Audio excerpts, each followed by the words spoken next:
right. His hands are down. He's eating punches and kicks. Big left hook. That is it. Turkish Tyson strikes again. Beautiful work by Gukhan Saki.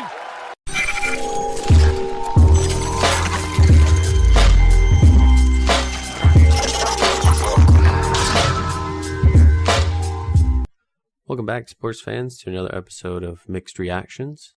For those who have been following us on our Facebook page, we have a couple of topics that we wanted to discuss today in this week's video podcast. Our first topic that we wanted to discuss today was the Aaron Hernandez case, or the Aaron Hernandez discovery.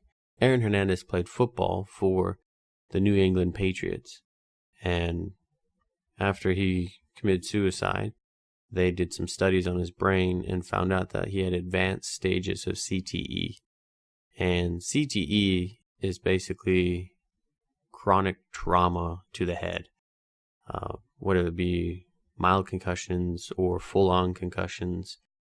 And what they're discovering is that football players are ones who are more susceptible to CTE or more prone to head injuries, concussions. What's interesting about this topic is that Aaron Hernandez was convicted of murder. So he was actually put in jail, sent to prison, and found guilty of murder. And then later on in prison, there's been debates about what happened and how this happened. But later on, they found Aaron Hernandez had hung himself and he committed suicide. So after that, they wanted to do some studies on his brain to see if he had any signs of CTE, and they found out that he had advanced stages of CTE. So the debate that Aaron Hernandez's lawyer has brought to the NFL is that CTE is what caused him to act irrational, or to the reason why he murdered people. And I don't want anyone to get the wrong idea, thinking that I'm trying to defend him, or I'm trying to say that in his case it was okay because he was mentally unstable because of football. No. Aaron Hernandez has had a long history and a long background of criminal activities. Aaron Hernandez already had this history, so trying to say that it was CTE that did it doesn't make sense, and it doesn't hold up as much evidence because he's had that long history of criminal activities and things that he's done in the past.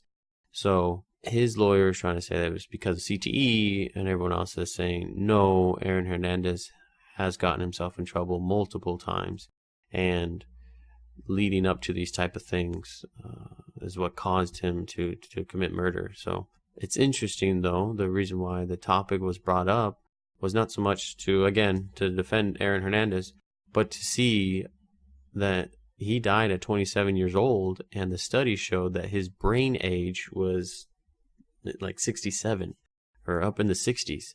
So a man who was 27 had so much brain damage or so much brain aging done that his brain was the equivalent to a 60, 67-year-old man. So Aaron Hernandez isn't the only one that has had CTE, and he's not the only one that has committed suicide.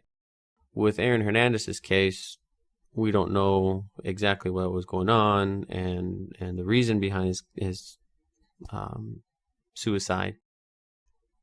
But there are other NFL players that have committed suicide, and it was discovered that they also had CTE.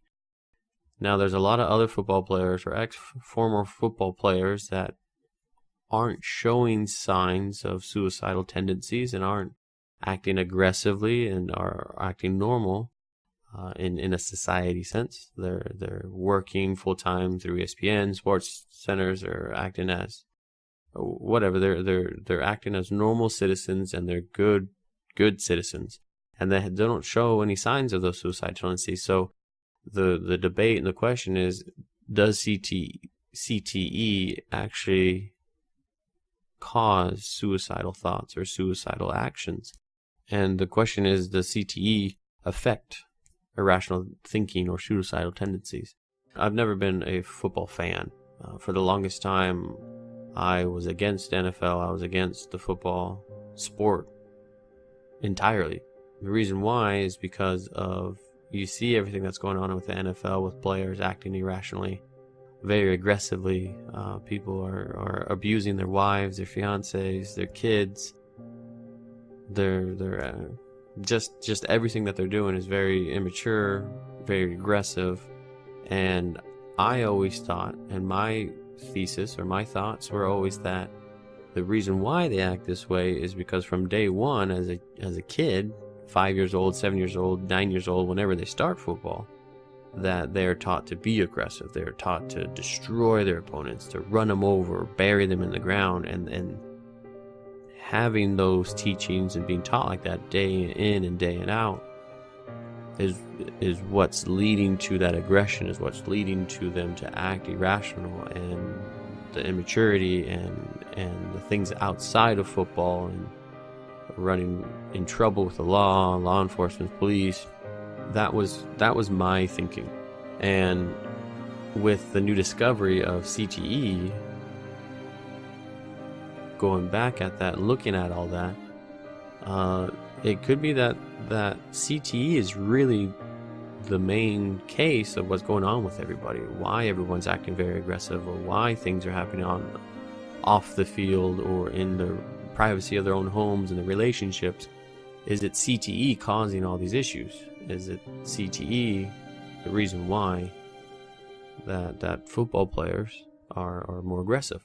And some people have said, no, it's not CTE, because there are other professional athletes out there like boxing, MMA, soccer, things or sports where you can have head injuries or concussions and head trauma, and they're not acting the same way. So is it a combination of CTE and the aggression that football has, or is it just there is no relation with CTE and aggression and suicidal tendencies? And the reason why no one can really draw a conclusion yet is because this is a new discovery. There hasn't been a whole lot of evidence. There hasn't been a whole lot of studies to prove who is correct and which side is correct. But if it is something that has been discovered, and it is something that is dangerous to the health of professional athletes, then there needs to be more discovery. There needs to be more funding and grants and more scientists and more doctors that are wanting to go into this and discover this. And there needs to be more awareness to this. I feel like the case with Aaron Hernandez, it was a one-day thing, and then everyone stopped talking about it.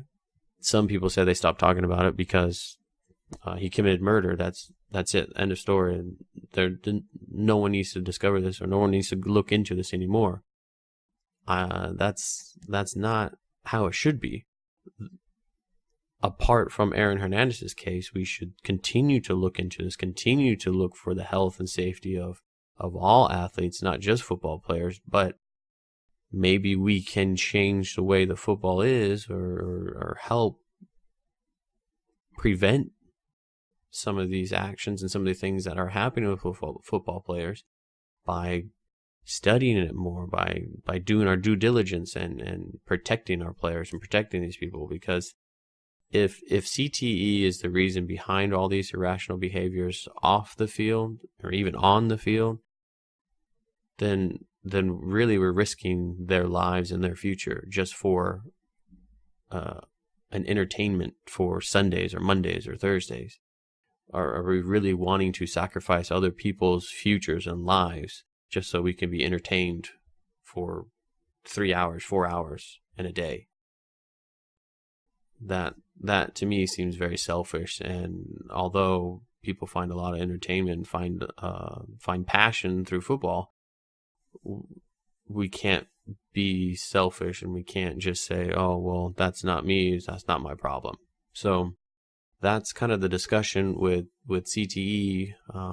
There's some new rules or some new regulations that they're trying to push forward, that you can't do any tackling football until the age of 12, that everything has to be flag football or touch football. And that's something I agree with.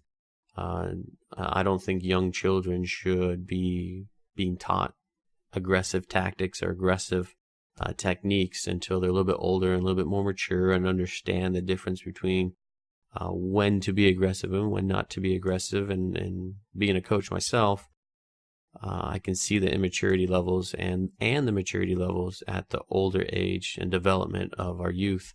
And I think that aggression shouldn't be taught until later on, until they can really understand when to use it, when to turn it on, and when to turn it off. But let us know what you think down in the comments below. What do you think about CTE, the discovery in general? It doesn't have to be about Aaron Hernandez's case, but what are your reactions to CTE and player health, and whether you think that CTE has a correlation with any of this? So on to the next topic. There was a UFC fight that happened last weekend, and it was insane. It was ridiculous. So typically UFC doesn't get a whole lot of viewership if it's not a title fight, but this last weekend's fight was pretty crazy. Let's go ahead and take a look at it. Saki keeping his hands down. Maybe some fatigue setting in.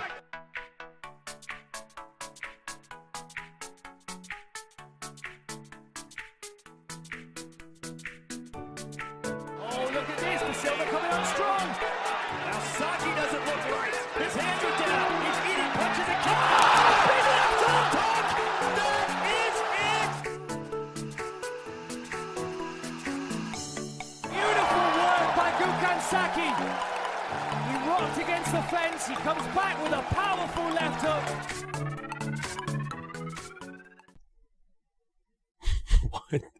What? Oh my goodness. When I first saw this was insane. If you look at it, I'm not going to try and pronounce this guy's. Saki is his last name. And he's going against Silva, Enrique da Silva. And black shorts and yellow shorts. We'll just say it like that. So black shorts, he looked like he was done. Looked like he got rocked, he got knocked, and he started backing up to the fence, and he kept getting pushed, and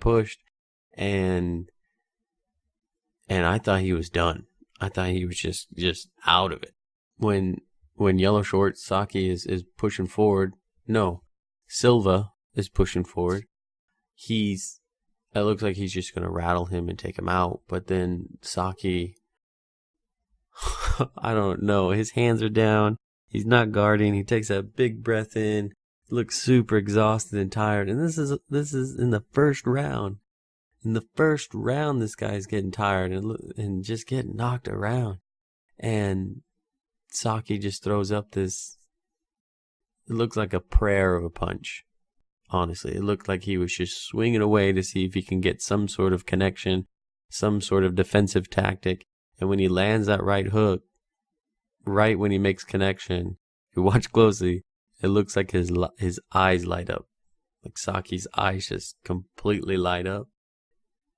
And then he sees Silva with his hands down, and then just clocks him with that left hook. Just lays him out. I don't know how he was able to have that much discipline, that much focus, getting rattled like that, and come back and win that. I think the judge or the ref called it a little too early. I think Silva was still a little bit conscious to be able to defend himself. It looked like his feet were going to come up and start defending and blocking. But, I'm not a ref. I don't ref these things, and those refs have more experience than I do. And again, the refs are trying to protect their athletes and their contenders and fighters. So, man, that was ridiculous. Wasn't something I would expect, especially if it's not a title weekend. Title weekends, usually you have some great fights, but that wasn't a title weekend. And man, Saki just took him out. Let us know what you think down in the comments below. What were your reactions watching that? And do you think that the ref might have called it a little bit too soon, or he called it when he's supposed to? But that's our show for today. Thanks for tuning in. Thanks for following us. Go ahead and hit that like button and subscribe to see more videos from us. We also have a Facebook page, Mixed Reactions, and that will be down in the link below. So go ahead and follow us there, and we'll continue to move forward. And if you have anything, any topics, anything that you'd like us to speak about, whether it be NBA, football, soccer, any sports, let us know what you would like us to talk about, and we'll bring it up.